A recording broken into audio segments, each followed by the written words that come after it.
Playing video games is a hobby that everyone in the modern world truly enjoys. They have existed for half a century now, and several generations have passed. Each generation came with new innovations, better than the ones before. Ever since the 70s, they have been more and more popular, with games like Super Mario Bros., Pac-Man, GoldenEye 007, and many others. But to fully appreciate video games, we must look back to its beginning, see how our history of gaming changed throughout the years. From its mechanics to its visuals, this documentary will explain about what video gaming was like from the first generation to the third generation. But first, let's clear some things up. When you try to ask a person what the first video game was, the first thing they would usually answer is Pong or the Magnavox Odyssey that was made during 1972. What do you think is the first video game that ever existed? Pong. Is it like Pong or something? Is that what it's called? Asteroids. Pac-Man? When in fact, it wasn't. The first video game was made 20 years before Pong was.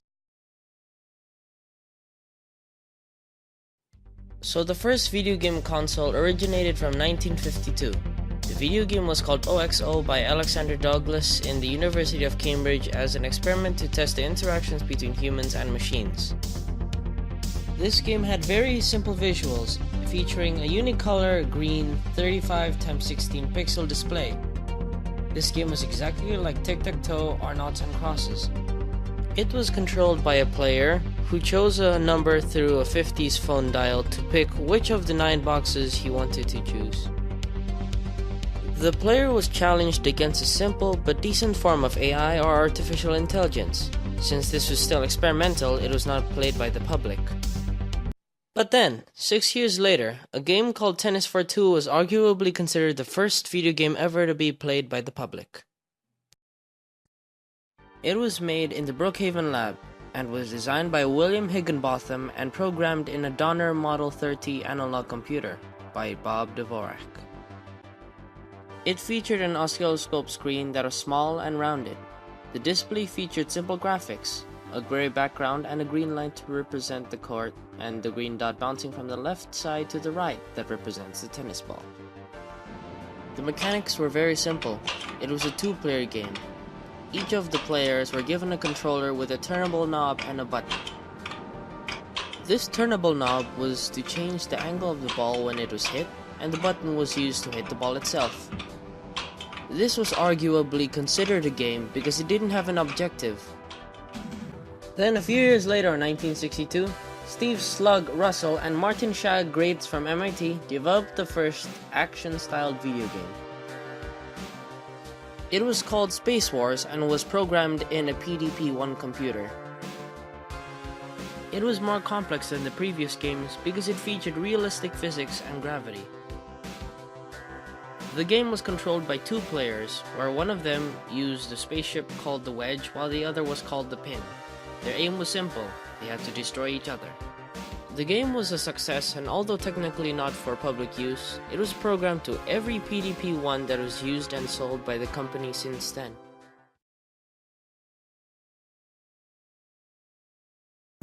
A decade after Space Wars came the real deal, the Magnavox Odyssey with its famous game that nearly everyone knows, Pong, or at least it was like it. It was actually called Tennis in the game cartridge. The Magnavox Odyssey is the very first video game console that was playable at home and connected to a standard television unit. It started out as a prototype called the Brown Box during 1967 and was developed by Ralph Baer. He wanted to create a game that everyone could play in rainy days where playing outside wasn't an option. Later, he patented the device in 1972 and finally named it the Magnavox Odyssey. The Magnavox was a console that was not really a computer. Its system did not have a chip, but was filled with transistors and diodes that moved the spot and made a stripe on the screen. No particular calculations in the system were actually made.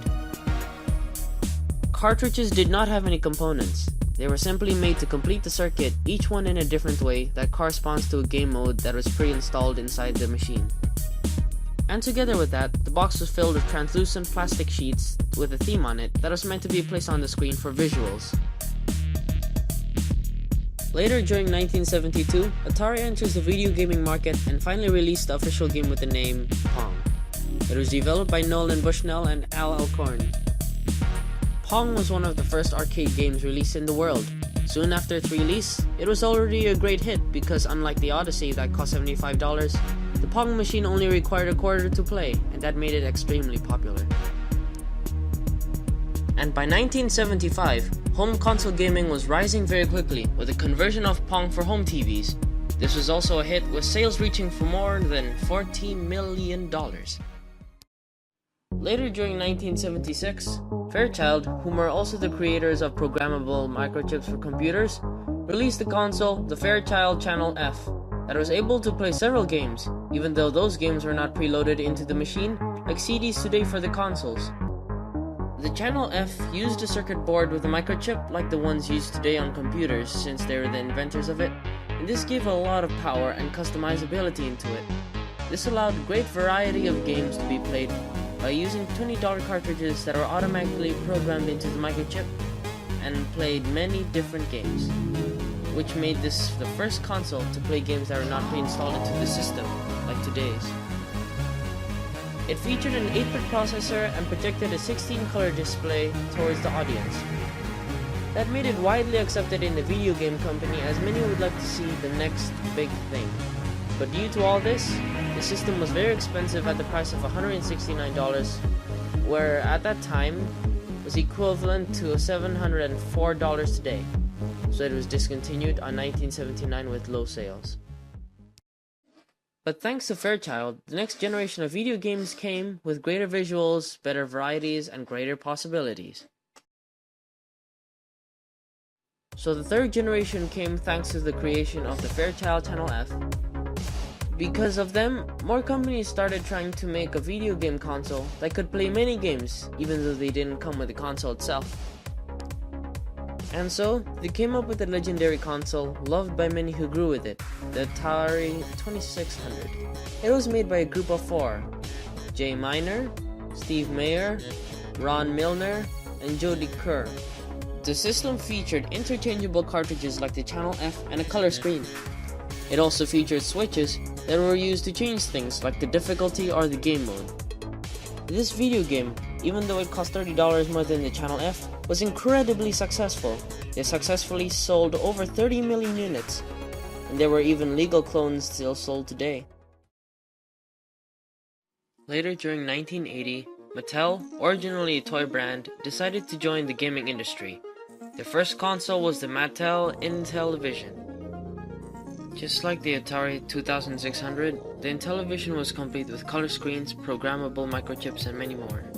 This console also had sophisticated but easy-to-learn controls that had a number pad, with an interchangeable surface to suit some of the games it played.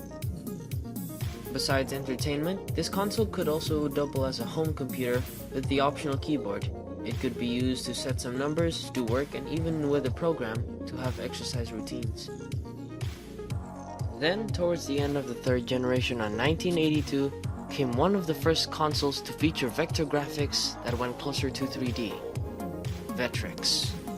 The Vectrex was the first image to feature very sharp images that looked like beams of light. It was not pixel-based.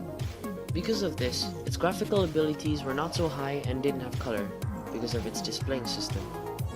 It was also popular only towards the hardcore arcade players because of their experiences from the arcade. Only they knew what the advantages of the system was.